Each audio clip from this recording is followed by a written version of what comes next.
허주연의 5천만의 변호인, 월요일은 가정법률 상담 시간 마련하고 있는데요. 함께해 주실 분 모셨습니다. 조아영 변호사입니다. 안녕하세요. 안녕하세요. 이제 겨울입니다. 추위 많이 타세요? 너무 많이 타죠. 아, 그러세요? 저 이미 내복을 입은 지 좀 됐습니다. 내복 필수입니다. 내복 입으면 정말 2, 3도는 올라가는 것 맞아요. 같아요. 박용래 님도, 그런데 박용래 님께서는 오늘 생각보다 안 추운 것 같아요. 마음이 추우면 춥겠죠? 뭔가 마음이 따뜻한 월요일 되시길 바랍니다. 오늘도 함께합니다 해주셨어요. 우리 조 변호사님께서는 마음이 따뜻한 분인데 약간 추위를 추워요. 많이 타시는 것 같아서 내복으로 마음의 온도를 좀 더 높이시는 것 같습니다. 네. 좋습니다. 오늘은 어떤 이야기 한번 해볼까요? 네.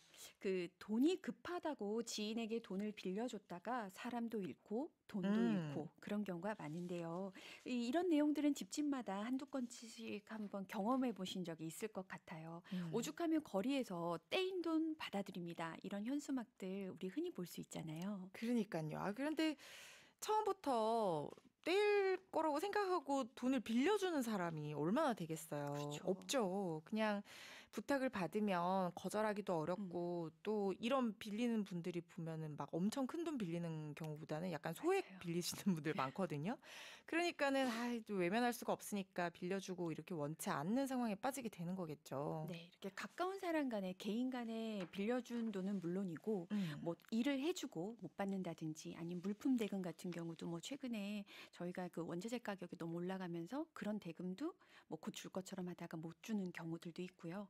그래서 오늘은 뭐 어떤 뭐 명목이든 돈을 빌려줄 때 우리가 잊지 말고 챙겨야 될 부분, 그리고 나중에 돈을 못 받았을 때 어떻게 받을 수 있는지 이러한 내용에 대해서 알려드리고자 합니다. 좋습니다. 돈을 떼어 마음고생이 심했던 적이 있다. 경험담도 좋고요. 저도 있습니다. 채권회수 관련해서 궁금한 점들 5천만의 변호인 홈페이지 법률상담소 게시판이나 짧은 문자 50원, 긴 문자 100원의 정보 이용료가 드는 문자샵 1045, 무료인 EBS 라디오 앱 반디로 보내주시면 됩니다. 저희가 다 상담해 드릴게요. 자, 아주 다양한 이유로 돈을 못 받고 있어요. 정말 친구도 잃고 돈도 잃고 그랬어요. 뭐 이런 사연들 지금 상담에 오실 것 같다는 생각이 드는데 이런 거 생각만 해도 너무 안타까워요. 혹시 뭐 기억에 남는 사례 같은 거 있을까요? 사실 너무 많은데요. 네. 네, 제 기억에 이 사안은 빌려준 분도 이해가 안 되고 빌려간 사람도 이해가 안 됐던 실제 사례인데요. 네, 어떤 한 사례일까요? 10년간 이제 낮에는 건물 청소를 하셨고 네. 이제 의뢰인께서는 밤에는 이제 노래방에서 뭐 설거지든 이제 그 가게 청소를 해오신 분이었는데요. 밤낮으로. 네네. 뭐 손마디를 보면 진짜 그 성한 곳이 없는 분이었어요. 음. 힘들게 일하시지만 워낙에 검소했기 때문에 뭐 본인 생활이 힘들거나 뭐 빚이 있거나 이렇지도 않았어요. 되게 정상적으로 잘 살고 계셨는데 이제 어느 날 본인이 일하는 그 가게에서 그 배우자가 이제 본인이 이제 건축을 하는데 네. 지어둔 집을 지금 분양이 잘 안 된다. 네. 그래서 당장 돈이 급하게 필요한데 요거 곧 팔리니까 이자도 높게 줄 테니 돈을 좀 빌려달라 해서 일하시는 아주머니가 뭐 얼마나 지금 자력이 된다고 이제 그분한테 급히 돈을 부탁을 한 겁니다. 그래서 네. 3천만 원을 빌려줬어요. 아. 그 3천만 원은 본인의 적금도 깨고 남편 몰래 남편의 적금을 깬 거예요. 그래서 도대체 왜 그랬냐고 저도 여러 차례 물어봤는데 네. 뭐 금방 준다고 하니까 그렇게 된 거죠. 그리고 얼마 전에도 뭐 조그만 돈을 빌려가서 이자를 많이 줬던 적이 있었던 거예요. 그러니까 이분은 그걸 철떡같이 믿고 돈을 3천만 원을 빌려줬는데 5년이 넘도록 그 상대방은 돈을 주지 않았습니다. 근데 그 과정에서 이제 하도 요청을 하니까 이제 차용증도 받아두셨는데요. 네. 그 차용증에 적힌 이름이나 인적사항은 다 거짓이었어요. 그리고 그 사람이 했던 그런 사업도 모두 실체가 없는 거짓이었습니다. 그래서 이 사안을 보면 아니 도대체 그 자력이 있을 거라고 믿었다고 하는 사람의 뭐가 있는지도 확인도 안 하셨고 또 돈을 빌려간 사람도 그렇게 오랫동안 본인과 관련된 일을 도와주셨던 분인데 그렇게 어떻게 속여서 돈을 빌려갈 수 있을까 뭐 이런 생각이 들었었고요. 네. 이거는 사기죠. 이거는 뭐 대여가 아니라 사기입니다. 네, 특히 이렇게 맞습니다. 이런 사기꾼들이 주로 쓰는 수법이 처음에는 일부 맞아요. 변제를 해줘요. 그래서 마치 고액의 이자로 이익을 볼 수 있을 것처럼 속이는 방법이에요. 빌려준 걸 갚는 게 진짜 변제가 아니라 그것 자체도 일종의 기망행위의 연장인 가능성이 굉장히 높기 때문에 이 조심을 하셔야 됩니다. 근데 이런 사기까지는 아니라고 하더라도 빌릴 당시에는 변제할 의사가 있었지만 중간에 변제 능력이나 의사가 없어지는 경우들도 문제가 되거든요. 네네. 그럴 때는 오히려 돈을 빌려준 사람이 의리되는 경우가 있어요. 그럼요. 채권자하고 오히려 이제 그 가까운 관계였을 텐데 관계가 틀어지거나 또 채무자가 갑자기 연락도 안 받고 사라지게 되면 얼마나 당황스럽겠습니까? 그렇죠. 그리고 아무리 기다려도 이렇게 돈을 달라고 하는 사람이 오히려 정말 말씀하신 것처럼 의리되고 계속 보채야 되고 또 찾아가야 되고 어떤 조치를 취하지 않으면 음. 본인의 권리를 행사를 할 수가 없으니까요. 정말 음. 의리의 입장이 된다는 말씀이 맞죠. 그렇죠. 그런 말이 있잖아요. 돈은 앉아서 빌려주고 서서 맞아요. 받는다는. 정확하세요. 네. 채권에도 그런데 소멸시효라는 게 또 존재를 하잖아요. 맞습니다. 그 소멸시효란 채권자가 자신의 권리를 행사할 수 있으면서도 일정 기간 돈을 그 권리를 행사하지 않을 경우에는 그 음. 권리가 사라지는 것을 말합니다. 의 소멸시효 기간이 여러 가지가 있지만 일반적인 저희가 말하고 있는 금전채권은 10년, 10년이 지나면 돈을 받을 수가 없고요. 음. 두 사람 중에 한 사람이라도 상인이면 이제 상사채권이 되는데 상사채권의 경우에는 5년. 그다음에 뭐 물품대금, 공사대금, 급여채권의 경우에는 3년입니다. 더 단기 음. 채권도 있고요. 음.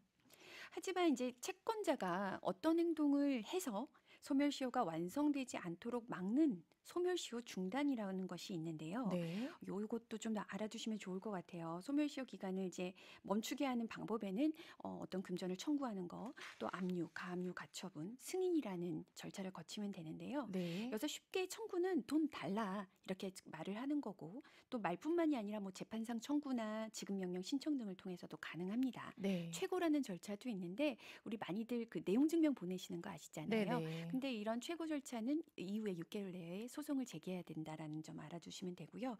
그래서 음. 낯선 개념 중에 승인이라는 게 있어요. 네. 그러니까 채무자 스스로가 나 너한테 돈 갚을 거 있어 이렇게 인정하는 것이 증거로 이렇게 남겨지면 이 음. 역시도 소멸시효를 중단하게 되는 제도입니다.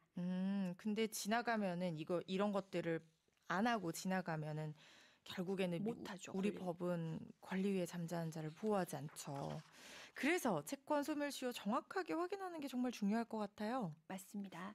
여기서 이제 제가 간단히 뭐 10년, 5년, 3년 이렇게 기간을 말씀드렸는데요. 네. 단순히 기간만 아셔서는 안 되고 이 시효 기간이 언제부터 계산이 되는지 저희는 이걸 기산점이라고 합니다. 네. 일반적인 금전채권의 경우에는 우리가 권리를 행사할 수 있는 때 음. 그때로부터 기산을 하게 돼요. 그러니까 일반 음. 채권은 그 권리를 행사할 수 있는 때로부터 10년. 그러면 쉽게 말해서 권리를 행사할 수 있을 때라는 건 상대방이 돈을 갚기로 한 때겠죠. 그래서 음. 변제기라고 하는데 그때부터 10년이 계산됩니다. 다양한 이유로 돈을 빌려가겠지만 요즘에는 이 재테크 이런 얘기들 많이 나오고 사람들 관심이 많잖아요. 그래서 좋은 아이템이 있어 하면서 맞아요. 투자해서 돈 불려줄 거야. 엄청 고수익이야. 막 이렇게 얘기를 해서 맞아요. 돈을 편취하는 사례 정말 많이 늘어난 것 같아요. 네. 지금 변호사님 말씀해 주신 사안처럼 보통 이렇게 진행을 하는데요. 주식 투자나 부동산 투자 등으로 돈을 많이 벌었다고 이제 스스로가 얘기하는 거예요. 네. 그러면 그런 얘기에 모두들 관심을 갖잖아요. 그쵸. 그러면 당신 너도 돈을 좀 주면 내가 수천만 원, 수억 원 다 넣어가지고 수익금 돌려받게 해주겠다. 음. 그렇게 얘기를 하는 거예요. 음. 그러면서 이제 또 돈을 그럼 수익이라도 달라고 하면 야, 잘 나고 있으니까 여기다 돈을 조금만 더 넣어보자. 그래서 계속 수익을 요청하면 오히려 돈을 더 넣게 하는 방식으로 네. 이제 돈을 받아가는 경우가 있는데 뭐 일종의 투자 사기죠. 그렇죠. 문제가 될 수 있습니다. 근데 여기서 제가 한 가지 주의를 드리고 싶어요. 앞서 저희가 돈을 빌려가는 경우를 얘기했고 또 지금은 이제 투자라는 이유로 돈을 이제 건네받는 경우를 얘기했는데요. 우리가 돈을 누군가한테 건넬 때 이것이 돈을 빌려준 것인지 투자해 준 것인지를 명백히 좀 구분하고 저희가 알고 있어야 되는데요. 음. 우리가 돈을 빌려줬다 이러면 법률 용어로 대여라고 하고요. 이는 빌려간 사람이 반드시 변제를 해야 됩니다. 그렇죠. 그런데 우리가 돈을 빌려준 게 아니라 만약에 어떤 사업이나 그 사람이 하고 있는 것에 투자를 했다. 음. 그러면 언제나 돈을 돌려받게 되는 것은 아닙니다. 음. 투자라는 것은 그 사업의 성패에 따라서 저희가 수익을 받는 것이지 언제나 원금을 받는 것이라고 보장할 수는 없는 거기 때문에 네. 상대방이 돈을 안 주려면 투자 사업이 실패했다는 이유로 돈을 안 주는 근거를 마련할 수도 있거든요. 따라서 우리가 이자나 수익을 위해서 타인에게 돈을 건넨다면 이것이 빌려주는 건지 투자를 하는 것인지 분명히 해둬야 됩니다. 그래서 돈을 건네는 입장에서는 빌려주는 것이 조금 더 안전하겠죠. 왜냐하면 그렇죠. 반드시 우리가 준 원금에 대해서는 변제받을 수 있으니까요. 근데 투자 명목으로 돈을 건네가는 경우에도 내가 원금은 돌려줄 수 있어라고 말하는 경우가 많거든요. 네. 그렇다면 그 원금 반환 약정에 대해서는 반드시 어떤 증거를 남겨둬야 됩니다. 원금을 돌려줄게. 원금은 보장돼가 또 기망 수단으로 쓰이는 경우들도 그렇죠. 맞습니다. 많아요. 그러니까 원금 보장된다 그러면 쉽게 돈을 빌려주게 되잖아요. 그래서 그것도 맞습니다. 잘 확인을 하셔야 되고 투자 사기 말씀하신 것처럼 투자라는 것이 위험을 내재하는 어떤 행위이기 때문에 이게 사업을 정상적으로 투자 사업을 정상적으로 영위를 했는데 실패를 했다고 하면 빠져나갈 여지가 생기거든요. 맞아요. 그래서 더 주의를 하셔야 됩니다. 주윤성 님께서 소액으로 친구에게 차용증을 받을 수도 없고 차용증에 준하는 서류가 있을까요? 이렇게 질문 주셨어요. 어, 제가 뒤에서 좀 말씀드리려고 했는데요. 참 우리나라 분들 많은 분들이 너무 마음이 여리셔가지고 특히 가까운 음. 사람한테는 돈을 빌려주면서도 네. 어떤 그 증거를 남기는 서류에 이름 석자를 적어달라는 말씀을 하시기가 참 어려워하십니다. 음. 그래서 차용증이라는 조금 번거로운 절차가 번거로우시면 그것을 내가 뭐 너 돈 얼마를 입금했어. 그럼 언제까지 줄 거지? 그러니까 이걸 내가 돈을 빌려주고 그 사람이 돌려준다라는 그런 약속이 확인되는 문자나 음. 카톡도 가능은 합니다. 통화 녹취도 가능합니다. 되겠군요. 네. 그렇군요. 주윤성님, 참고가 되셨으면 좋겠습니다. 그리고 방금 아까 말씀드린 투자 얘기로 돌아가 보면 원금 보장 약정도 꼭 약정서라는 명목으로 서류를 받아놓지 않아도 이런 방법으로 그럼요. 입증할 수 있는 증거를 남겨놓으시면 네. 좋습니다. 계속 얘기 나눠보면 이렇게 투자해서 나중에 돈 불려주겠다라고 하면서 사실상 차일피일 미루면서 원금은커녕 수익금도 주지 않는 경우들이 많잖아요. 네. 뭐 본인도 이제 어디 그 돈을 다시 넣어놨는데 뭐 거기서 지금 돈을 당장 뺄 수 없는 제도를 뭐 음. 말도 안 되는 제도를 얘기하면서 곧 나올 수 있다. 아니면 지금 통장이 뭐 압류가 됐다. 아니면 음. 부동산 같은 경우는 지금 부동산 경기가 실제로도 좀 안 좋긴 하지만 네. 그런 이유로 지금 처분이 안 되고 있다. 이런 얘기들을 하면서 이제 갖은 핑계를 대면서 이제 약속을 어기게 되는 것이죠. 이런 경우에는 사실 사기의 미필적 고의가 있다고 볼 수밖에 없는 경우들이 네. 많습니다. 작정하고 돈을 빌려간 또는 편취한 경우라서 더욱 받아내기가 쉽지 않을 것 같은데요. 어떤 절차부터 밟아야 할까요? 네. 일단 차용증이나 돈을 건넨 뭐 이체 내역이 명백하다면요. 저희는 지급 명령 신청이나 또 만약에 이런 증거가 명백하지 않으면 대여금 소송을 통해서 집행 권한을 취득해 두셔야 됩니다. 음. 집행 권한이란 말 좀 어려우실 수 있는데요. 네. 우리가 누군가의 돈을 자기가 알아서 안 주니까 강제 집행을 해야 되는데 강제 네. 집행을 하기 위해선 내가 누군가에게 돈을 받을 권리가 있다. 이런 것을 법원으로부터 확인을 해둬야 됩니다. 그래서 음. 집행할 수 있는 권리를 별도로 받아야 되는데 그것이 집행 권한이고요. 음. 사실상 이 집행 권한을 받기 위해서 우리는 민사소송 등을 하는 거예요. 네, 그래서 아까 제가 지급명령, 대여금 소송 말씀드렸는데 좀 차이가 있다면 지급명령은 증거가 분명하고 뭐 금액이 크지 않은 경우에도 하고 커도 상관없습니다. 증거가 명백하다면 일단 지급명령 신청을 하고요. 상대방이 이의를 하지 않는 경우에는 바로 확정됐을 때 대여금 소송을 한 거와 같기 때문에 뭐 대여금만이 아니라 물품 대금 등에도 어떤 금전을 청구함에 있어서는 지급명령 신청이 좀 용이하게 진행할 수가 있습니다.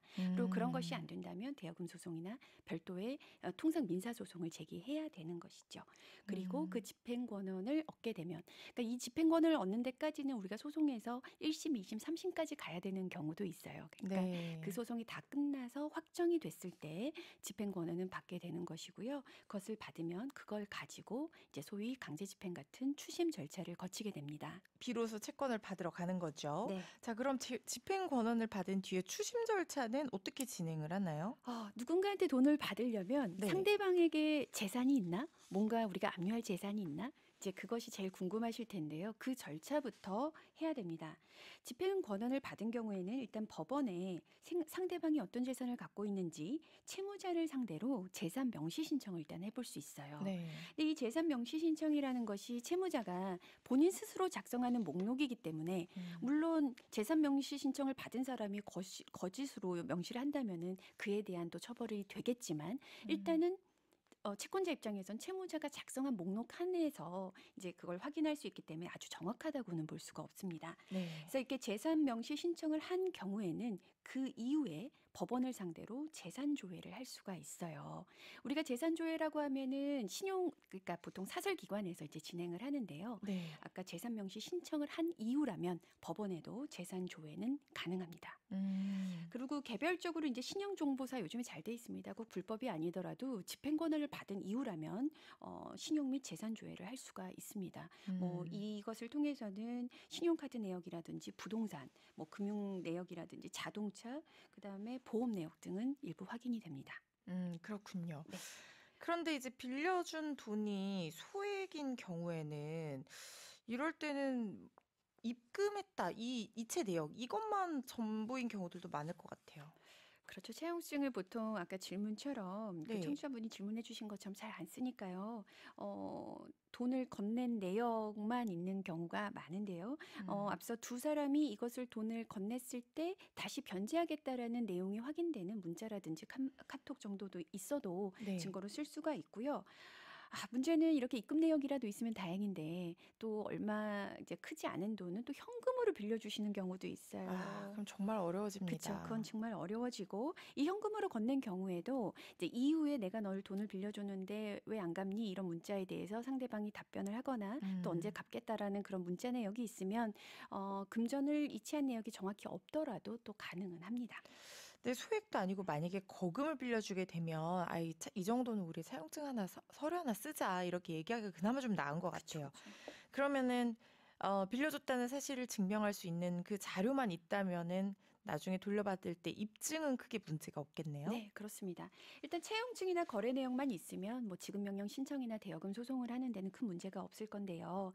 여기서 이제 차용증 얘기가 나왔으니까 간단히 좀 말씀을 드리고 싶습니다. 차용증도 제대로 안 쓰셔서 나중에 분명하지 않아서 소송을 하는데 애로사항이 있는 경우 많잖아요. 네. 그래서 차용증에는 기본적으로 돈 빌려주는 채권자, 돈 빌려가는 채무자 이름 반드시 기재해 두시고요. 네. 채무자의 경우에는 당연히 인적사항 같은 걸 기재해 둬야 주소 같은 걸 정확히 받아둬야 나중에 우리가 소송할 때 좀 편리하겠죠. 일단 빌려준 금액이 얼마인지, 그다음에 보통 대여라고 하면 이자를 정하는 것이 대여금의 사실은 기본 요건이기도 하죠. 그래서 네. 간단히 만약 이자를 받기로 했다면 이자도 적어 이율 같은 경우 적어 두시고요. 그다음에 채무자의 신분증 반드시 받아두셔야 됩니다. 차용증의 성립 요건은 아닌데요. 나중에 뭐 차용증에 대해서 누가 썼는지 정확히 이게 확인되지 않을 수도 있기 때문에 채무자가 써줬다라는 내용을 확인하기 위해서라도 뭐 채무자 신분증 받아두면 좋고요. 뭐 이런 거 인감증명서 받아둬야 되는 건가요?라고 질문하시는 경우 있는데 꼭 인감증명서 아니어도 됩니다. 그냥 신분증 그 운전면허증이든 주민등록증이든 사본 받아두시면 좋고요.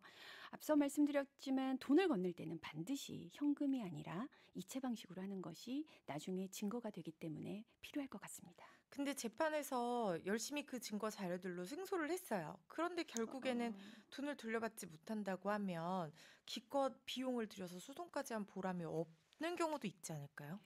맞습니다. 그래서 사실 저는 이 금전과 관련한 소송을 진행하기 전에 이제 이 상대방에게 돈을 받을 게 있냐, 그러니까 상대방이 어떤 자력이 있는지를 좀 확인해 보셨냐라고 저는 그 상담을 진행을 하는데요. 네. 만약에 돈을 받는 적극적 소송을 하기 앞서 상대방에게 어떤 재산 내역이 있는지를 확인하고 보전 처분, 그러니까 앞서 뭐 가압류라든지 이런 것들을 해두면 나중에 이제 소송을 하는 실익이 더 있는데요. 만약 채무자에게 아무것도 없다.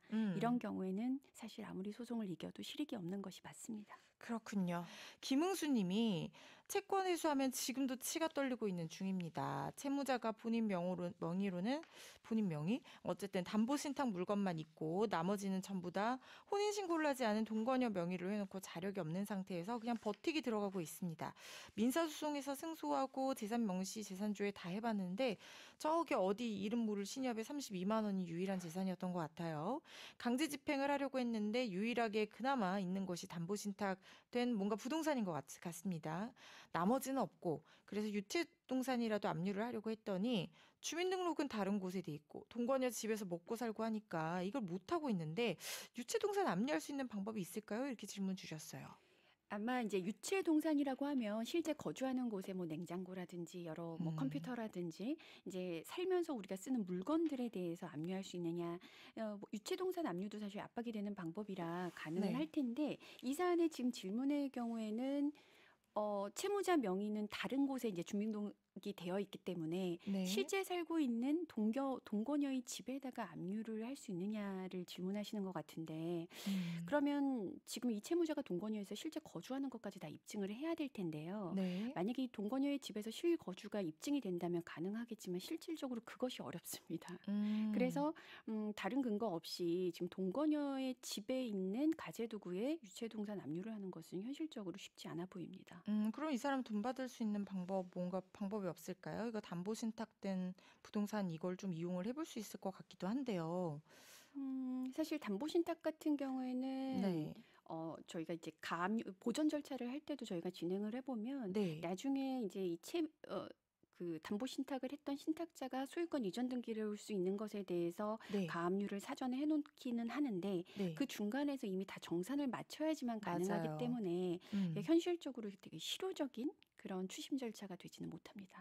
그렇군요. 네. 아유, 그래도 그나마 이거 담보 신탁된 네, 또 활용해 부동산으로라도 볼 수는 있죠. 좀 한번 그 자세한 어떤 신탁 계약 내용이라든가 뭐 네, 상황에 따라서 달라질 수 있으니까 한번 확인을 해보시면 좋을 네. 것 같고, 김인숙 님이 친구가 몇 달만 쓰고 친구예요. 몇 달만 쓰고 바로 갚겠다고 빌려간 뒤에 2년이 지나도 안 갚으면서 땅 팔면 갚겠다 해놓고 아직 못 팔았으니 못 갚겠다고 합니다. 땅 팔 때까지 마냥 기다려야 하나요? 해주셨어요. 기다리시지 마시고 이 땅이 친구 명의로 되어 있다면 땅에다가 어떤 그 오늘 말씀드린 그런 절차를 진행해 보시는 것이 어떨까 싶은데요. 그걸 모르셔서가 아니라 지금 친구가 곧 주겠다라고 하니까 지금 안 하고 계시는 것 같은데 음, 이 친구분과의 어떤 신뢰가 회복되지 않으신다고 한다면 네. 땅이 지금 안 팔릴 상황이긴 하거든요. 그럴 수도 있잖아요. 제가 확인해 본 음, 것은 아니지만 그럼 땅이란 건 이제 부동산이니까요. 일단 이 친구에 대해서 집행권을 취득하시고 그 땅에 음. 대한 또 강제 집행도 생각해 보실 수는 있을 것 같아요.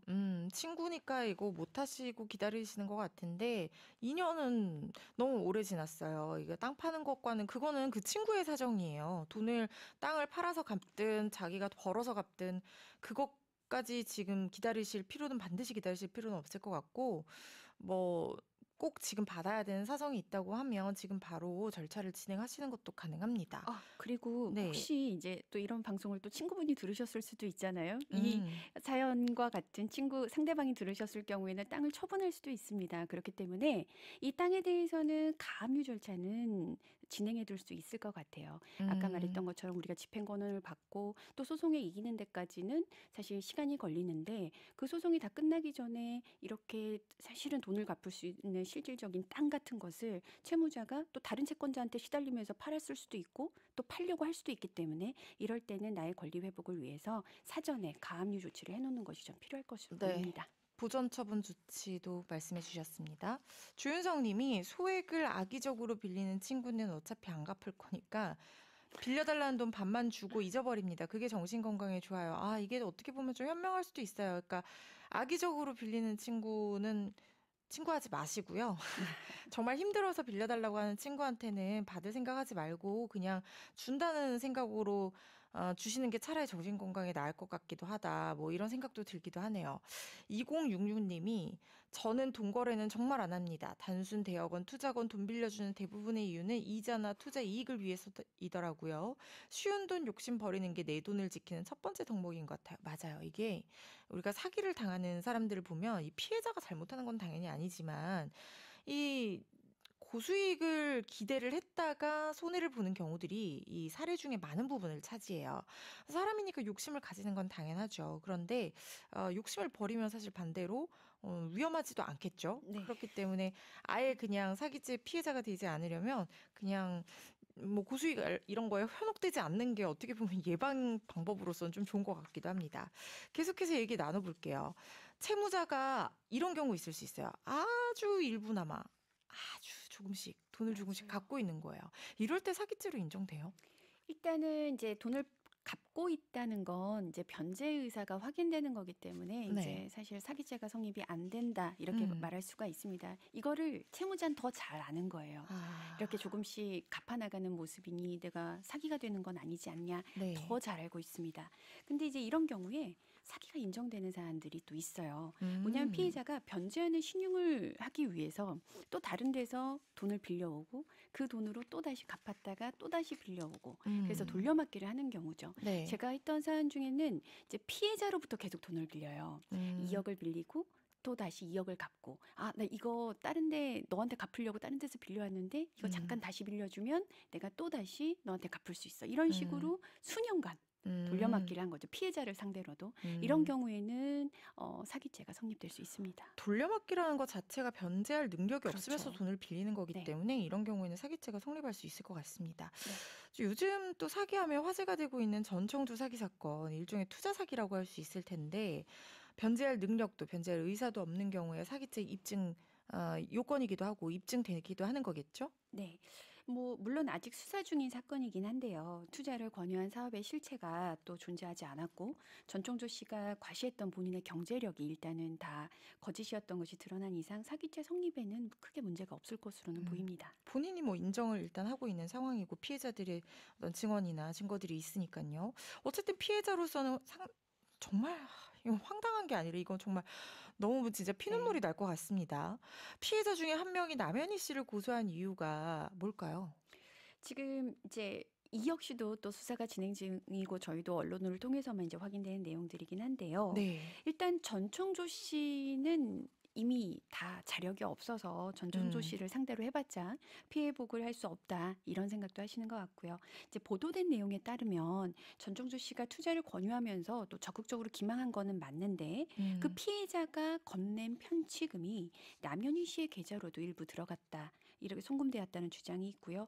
또 그런 기망이 이루어진 투자 자리에 남현희 씨도 함께하고 있었다. 이런 주장도 나오고 있습니다. 이런 것을 음. 근거로 남현희 씨에게도 고소가 진행된 것으로 보입니다. 일단 피해 회복을 위해서 자력이 있는 남현희 씨를 고소했다는 얘기는 이 남현희 씨 변호인 측에서 나온 주장인데요. 그 사실 아무런 범죄 사실에 의심이 없는데도 불구하고 오로지 피해 회복을 위해서 고소를 했다고 하면 그 사안은 무고가 될 수 있는 부분이기 때문에 일방의 주장이라는 점 말씀드리고 이 고소인들로서는 나름의 증거 자료들이 있는 걸로 보이고 그것이 이제 방금 조 변호사님께서 말씀해주신 계좌로 일부 송금되고 또 투자 사기라는 것을 알고 있는 정황이 있었다. 뭐 이런 부분인데 이 부분은 아직 수사로 확인이 그럼요. 돼야 네. 되는 부분이에요. 실제로 그거에 대한 인식이 있었는지. 남현희 씨는 지금 자신은 전혀 몰랐다라고 항변을 하고 있는 상황입니다. 전청조에게 받은 선물들 이걸 이미 제출 형태로 다 경찰에 지금 압수가 된 상태인데 이 물품들이 피해 금액 변제에 쓰일 수 있을까요? 어떻게 보세요? 아마 이 부분이 이제 이 남현희 씨가 음. 처음에 내가 임의로 내놓겠다, 뭐 압수해달라 이런 걸 적극적으로 변호인을 통해서 요청하기 전부터 많은 분들이 궁금하셨을 것 같아요. 네. 전종조가 저렇게 이제 편취를 해서 그 음. 돈으로 고액의 선물을 사고 명품 선물을 저렇게 많이 하고 차도 사주고 했는데 그러면 저것으로 피해를 회복할 수는 없나? 이것들이 음. 정말 많은 분들의 궁금증이었다고 생각이 듭니다. 네.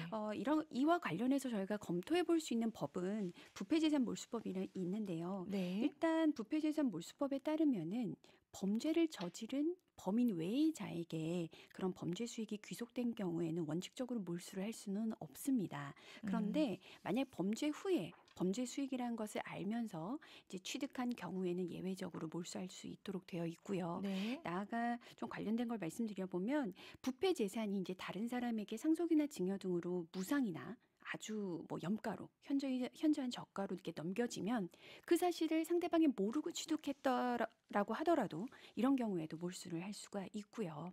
또한 그것이 범죄 피해자 재산으로서 피해자가 그 재산에 대해서 이제 범인을 상대로 해서 만약 손해배상 청구 등 그런 피해복이 곤란하다고 인정할 때는 이 경우에도 전부 또는 일부를 몰수 추징할 수 있도록 되어 있는데요. 네. 이것이 이제 다른 그 범죄 수익 그 몰수와 좀 차이가 있는 것은 범죄 수익이 몰수되면 원래는 국고로 귀속이 되잖아요. 근데 부패재산 몰수법에 따르면 피해자 환부 절차를 통해서 뭐 언제나 가능한 것은 아니지만 요건에 부합했을 경우에 환부가 가능하다 이런 실익이 있습니다. 네, 부패재산 몰수법이 사실은 굉장히 이제 중요한 부분이 뭐냐면 두 가지예요. 그러니까 피해자에게 환부를 할 수 있는 길이 근거 규정이 있다는 점. 원래는 몰수가 되면 국고로 그쵸? 귀속이 네. 되거든요. 그것과 또 하나는 모르고 받은 제3자의 음, 재산도 몰수 대상이 될 수 있다는 점에서 특정한 부패재산 몰수법에 적용을 받는 특정한 사기 범죄의 경우에는 이게 굉장히 이제 피해자의 재산을 회복하는 데 좀 도움이 될 수 있는 근거 규정으로 보이는데 그런데 이제 전총주 씨의 범죄 행위가 부패재산 몰수법의 적용 대상에 해당하는지 좀 검토가 네. 필요합니다. 지금 일단 부패재산 몰수법은 상습 사기를 대상으로 하고 있고 특정경제범죄 가중처벌법이 적용이 됐다는 것은 미루어 생각해 보면 우리가 상습 사기로 포괄일죄로 묶여서 전체에 대해서 하나의 범죄로 봐서 이득액을 합산해서 특경가법이 적용됐다고 생각을 해볼 수 있을 것 같아서 제가 생각했을 때는 부패재산 몰수법 적용 대상이 될 수 있을 것 같아요. 그럼 참 유리하겠죠, 피해자분들께. 그렇죠. 그래서 사실 사기죄는 무엇보다도 피해자의 재산 회복이 사실 제일 중요하거든요. 피의자를, 피고인을, 범인을 처벌하는 것도 중요하지만 그래서 요런 부분을 좀 우리가 검토를 해야 되고 만약에 이게 된다고 하면 기소 전에 몰수 추징으로 재산을 묶어 놓을 방법도 열릴 수가 있는 있겠죠. 거예요. 그래서 이 부분은 좀 아직까지 수사 진행 중인 상황이긴 하지만 피해자들을 위해서라도 좀 적극적으로 검토를 한번 해봐야 되는 부분이 아닌가 하는 생각이 듭니다. 이런 경우 뭐 또 흔하게 있을 것 같은 경우 생각나는 것이 돈을 빌린 사람이 재산을 숨길 목적으로 회사에 재산을 이전한 경우가 있어요. 그럼 네네. 법인 재산이 되잖아요. 그럼 개인한테 빌려준 돈을 법인한테 받아낼 수가 있을까요?